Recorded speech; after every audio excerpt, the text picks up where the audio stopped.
আমাৰ অন্য এটি ভিডিঅ'লৈ আপোনালোকক স্বাগতম জনাইছোঁ। থাম্বনেইল চাই গম পাইছেই যে আমি যোৰহাটত অনুষ্ঠিত হৈ থকা অসম গ্ৰন্থমেলালৈ আহিছোঁ। এই মেলাখন শুক্ৰবাৰ 15 নৱেম্বৰৰ পৰা অনুষ্ঠিত হৈছে আৰু আমিও প্ৰথম দিনা অৰ্থাৎ শুক্ৰবাৰেই দুয়ো আহি উপস্থিত হ'লোহি।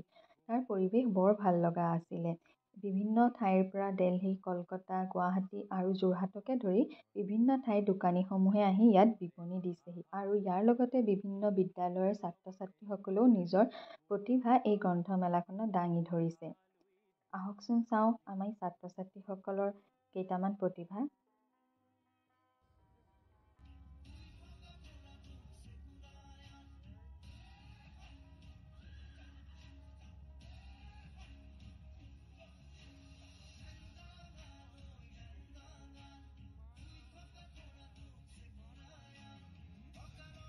এয়া আমাৰ স্বাভিমান মূলা গাভৰুক কেন্দ্ৰ কৰি পেলাই এই ছাত্ৰীকেইগৰাকীয়ে এই নৃত্যটি পৰিৱেশন কৰিছিল। ইমান যে ধুনীয়া লাগিছিল তেওঁলোকক।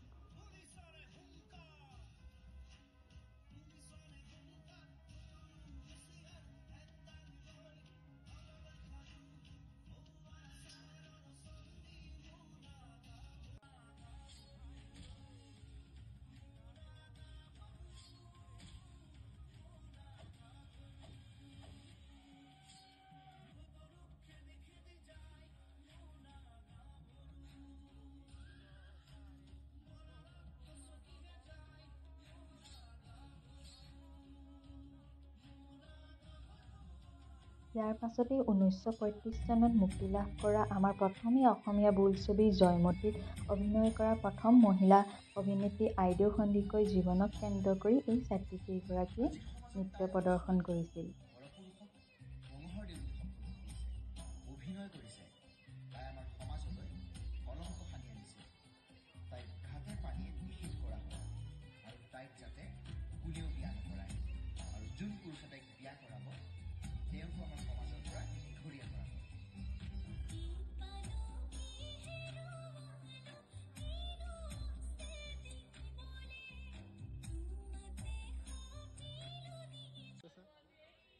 এয়া তাৰ পৰা চাই আমি আহিলোঁ কেইখনমান কিতাপ কিনো বুলি আৰু মই মোৰ ভাল লগা কিতাপ অৰ্থাৎ সৰা ফুল কৌশিক নন্দন বৰুৱাৰ কিতাপখন কিনি ল'লোঁ।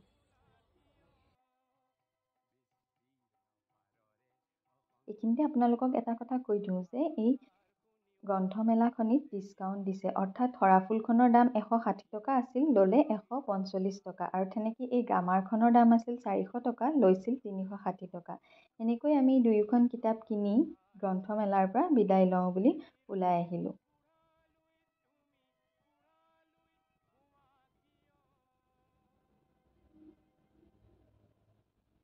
গ্ৰন্থমেলাৰ পৰা ওলাই ছাইডতে ভুটীয়া মাৰ্কেট অৰ্থাৎ টাইবেটান ৰিফিউজি উলেন মাৰ্কেট, আমি ভুটীয়া মাৰ্কেট বুলিয়েই কওঁ, তাৰ ছাইডতে এইবাৰ বহিছে যোৰহাট কোৰ্ট ফিল্ডত। ভাবিলোঁ তাতো এপাক সোমাওঁ। এইবাৰৰ সৈতে দুবাৰ হ'ল ইয়ালৈ অহা, কিন্তু কিনাহে একো হোৱা নাই। আকৌ কেতিয়াবা ভালকৈ আহিলে আপোনালোকক দেখাম বাৰু। এতিয়া অকণমানকৈ ভিডিঅ'হে ৰাখি থোৱা হ'ল।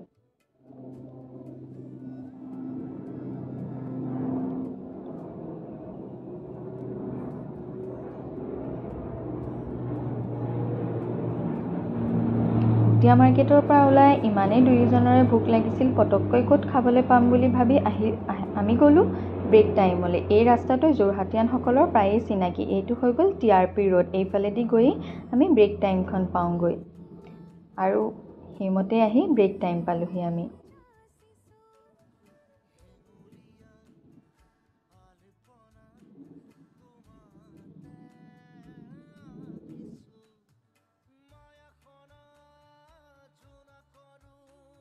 ব্ৰেক টাইম পাই পেলাই অৰ্ডাৰ দি এই ৰৈ থকাৰ মুহূৰ্তত ইমানেই মানুহৰ ভিৰ আছিল যে বহুত সময় ৰ'বলগীয়া হ'ল আৰু ইয়ালৈ আমি ঘৰলৈ বুলি উভতিলোঁ।